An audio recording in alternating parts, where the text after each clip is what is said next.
Back with another one. Today I'm going to be giving you a quick review and a few of my thoughts on The Woman in the Yard.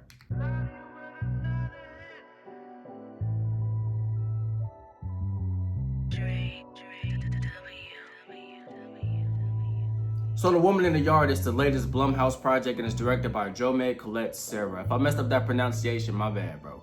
But Jome is best known for Carry On, which came out in 2024, Orphan, which came out in 2009, and The House of Wax, which came out in 2005. So those thriller action movies seem to be his genre of choice, and The Woman in the Yard follows suit. The Woman in the Yard stars Danielle Deadwyler, Peyton Jackson, and Estella Cahallo.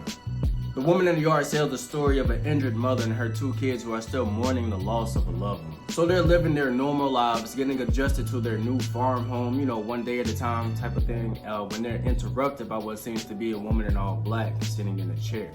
Based on the trailer, that was interesting to me, so I wanted to check it out. Who is this woman? What does she want? What message will be told in this movie? And why does she keep saying today is the day? Let's check it out.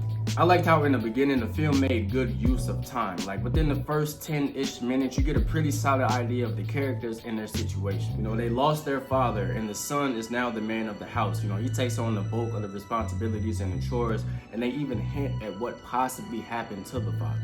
You see the mother is still injured, the wounds are still pretty fresh, so it just adds to the mystique and the suspense. It was a good job with the pacing. Right off the jump, I already knew that The Woman in Black would be the determining factor if I watched this movie again or not. Like, she's gonna either make or break this movie. She did good though. She was creepy, she was mysterious, she was intriguing, she was saying thought-provoking things, and she was calm. Like, almost too calm, like in a weird way, It'll leave you wondering, like, is this a practical type of thing? Like, is she a physical threat or is it going more the supernatural route? And when she finally makes it on screen, her presence is felt. So there's the point in the film where you see the blood on her hands and you listen to what she's saying. She's saying, "You called and I came. Today is the day."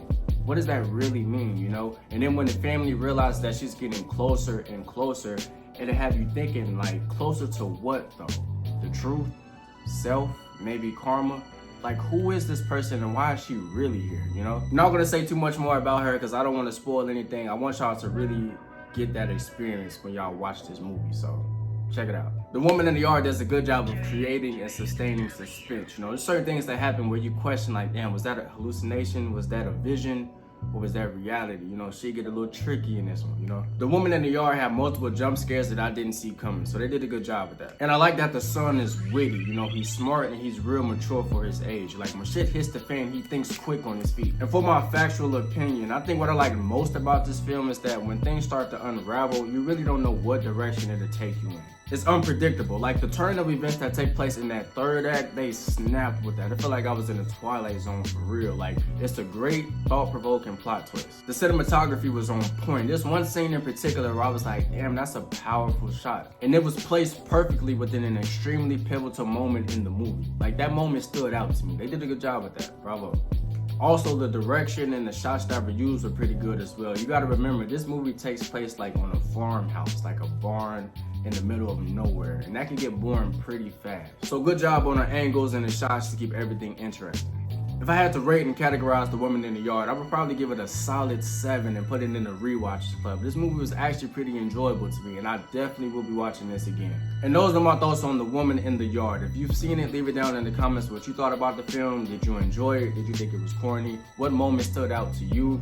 Leave it all in the comments. I'm reading every single one of them.